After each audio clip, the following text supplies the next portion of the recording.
Hello friends, আমার প্রচেষ্টা চ্যানেলে সবাইকে স্বাগত।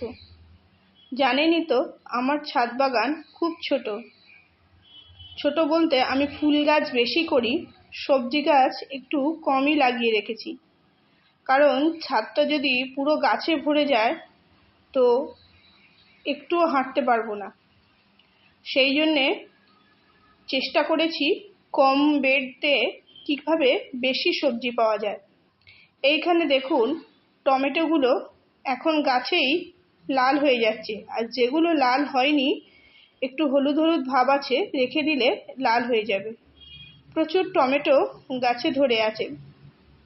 তো এবারে আমি মেনলি দুটো তিনটে গাছই করেছিলাম। একটা হচ্ছে শিম, একটা হচ্ছে টমেটো, আর কিছু লঙ্কার চারা। শীতকালে লঙ্কাগুলো সেইভাবে গ্রোথ হয়নি। গরম পড়ার সাথে সাথেই এই লঙ্কা গাছ থেকে আমি এই তৃতীয়বার হারভেস্ট করছি। আর কেমন থাকে লঙ্কা গাছগুলো আর গরমে কিভাবে আমি এই গাছ থেকে লঙ্কা পাই অবশ্যই আপনাদের সঙ্গে শেয়ার করব। তো যখন বাগান করার প্ল্যান করেছিলাম তখনই ভেবেছিলাম যে কোনো একটা সবজি যেটা সারা বছরই লাগে সেটাই বেশি করে লাগাবো। সেই জন্যই আমি লঙ্কা গাছ, এটা দেখুন কালো রঙের একটা লঙ্কা, এখানে দুটো, আমি এগুলো কিন্তু সব চারা এনে লাগিয়েছি। বাড়িতে বীজ ফেলে আমি চারা তৈরি করিনি, এখানে চারা এনেই লাগিয়ে দিয়েছিলাম। তো যাই হোক, নিজের বাগানের সবজি অল্প হোক যাই হোক সেটা নিজে হাতে করে তুলতে খুবই ভালো লাগে। এই লঙ্কাটা দেখুন, এটা কি সুন্দর চেহারা হয়েছে।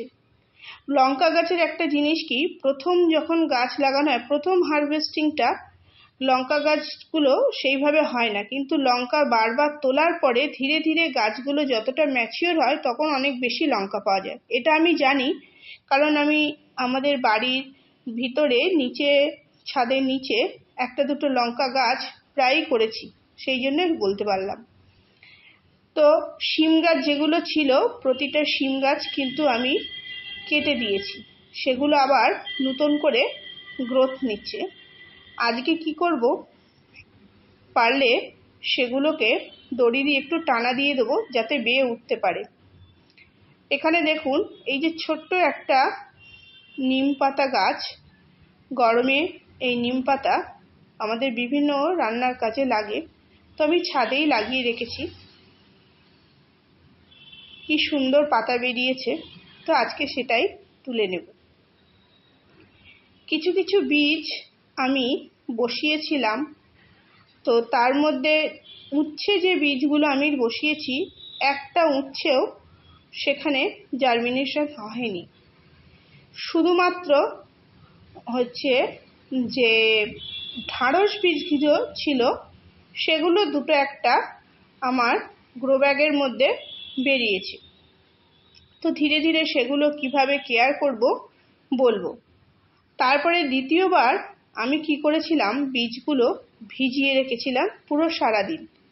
তারপরে বিকালে সেই বীজের জল ফেলে সেগুলোকে অঙ্কুর বার করে এই যেখানে আলাদা করে এই যে এর মধ্যে দিয়েছিলাম। দেখুন কি সুন্দর বেরিয়েছে শসা বীজগুলো। এগুলো কিন্তু প্রত্যেকটাই শসা গাছের বীজ, কিন্তু আমার ছাদে প্রচণ্ড ইঁদুর আর কাঠবিড়ালির উৎপাত, জানি না কিভাবে এগুলো। আর এই যে ঢ্যাঁড়স বীজ এখানে একটা দুটো আরও বেরিয়েছে, এটা লাস্ট লাগানো, আর কিছু কিছু আমার গ্রো ব্যাগের মধ্যে লাগানো আছে। তো যাই হোক, এইগুলো আবার নেট দিয়ে আমি পরে ঢেকে দেবো। আর এইখানে বেগুন গাছগুলো আমি আগে ভিডিওতে বলেছি, কিছু কিছু বেগুন গাছ আমি শীতে লাগিয়েছিলাম ঠিকই, কিন্তু বেগুন নিতে পারিনি, কারণ ইঁদুরে এসে প্রত্যেকটা বেগুন গাছ খেয়ে ফেলেছে। তো তার মধ্যে যেগুলো অবশিষ্ট আছে ধীরে ধীরে ধীরে ধীরে শীতকালে গ্রোথ খুব কম ছিল, কোনো ক্রমে বাঁচিয়ে এই পর্যন্ত নিয়ে এসেছি।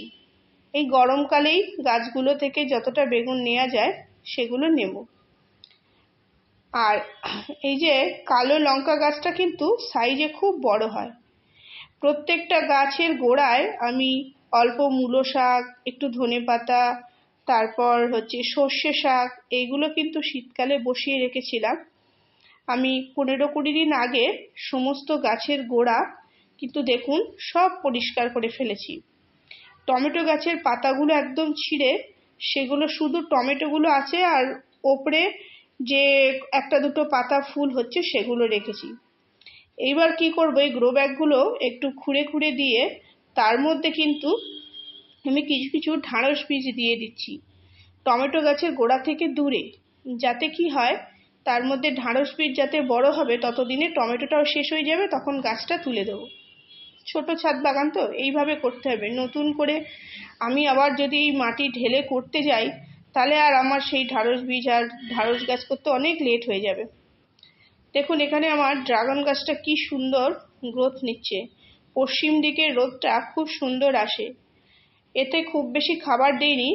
শীতকালে শীতের শুরুতে এই যে শিম গাছগুলো, যেগুলো শিম গাছেরগুলো কথা বলেছিলাম, দেখুন আর ছোট ছোট লাল শাক সাদা শাক এই যে বীজ ছড়িয়েছিলাম প্রত্যেকটা চারা বেরিয়েছে। দেখা যাক শেষ পর্যন্ত রাখা যায় কিনা। আমি আগেও করেছি কিন্তু ইঁদুর কাঠবিড়ালি সব আমার খেয়ে শেষ করে ফেলে, সেই জন্য আমি ছাদে সবজি না করে বেশিরভাগ ফুল করি। কিন্তু ধীরে ধীরে এবার ভাবছি যে চেষ্টা করব, কারণ সবজি চাষ করতে সবারই ভালো লাগে। তো যাই হোক, এখানে যে ফল গাছগুলো রয়েছে সেই ফল গাছগুলোর মধ্যে লেবু গাছটা আমার দেখাই, এটা 1 বছর বয়স। এটা যখন আমি কিনে এনেছিলাম তখনই এতে দুটো লেবু ধরেছিল, কিন্তু সে লেবুগুলো আমি নিইনি। তারপর বর্ষায় দেওয়ার লেবু দিয়েছে, আবার এবার জানুয়ারি মাস থেকে শুরু করেছে, ফুলে পুরো ভরে গেছে, কিছু কিছু লেবু ফলেও পরিণত হয়েছে। তো দেখা যাক লেবু গাছটাতে কতটা লেবু ধরে, সেগুলো আপনাদের মানে লাস্ট পর্যন্ত থাকে সেটা দেখাবো।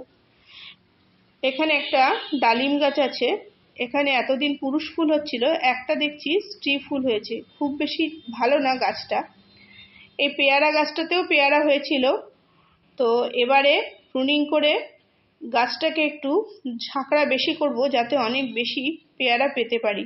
আগের বারে গোটা 4 পেয়ারা পেয়েছিলাম। এই লেবু গাছটা অনেক দিনের পুরনো লেবু গাছ। এই গাছটায় দেখুন পাতা বেশি ভরেছে, ফুল কিন্তু কম এসেছে। এই গাছটা না আমি সিডলেস লেবু একটা, এর নিজের ইচ্ছা মতো হয়। আমি জৈবভাবে চাষ করি, সবজির খোসা, ভার্মি কম্পোস্ট, হাড় গুঁড়ো এই সমস্ত, আর হালকা পাতলা খোলের জল। তো খুব বেশি কেয়ার করি না, তো এতেই যা আমার হচ্ছে তাতেই আমার খুব আনন্দ হয়।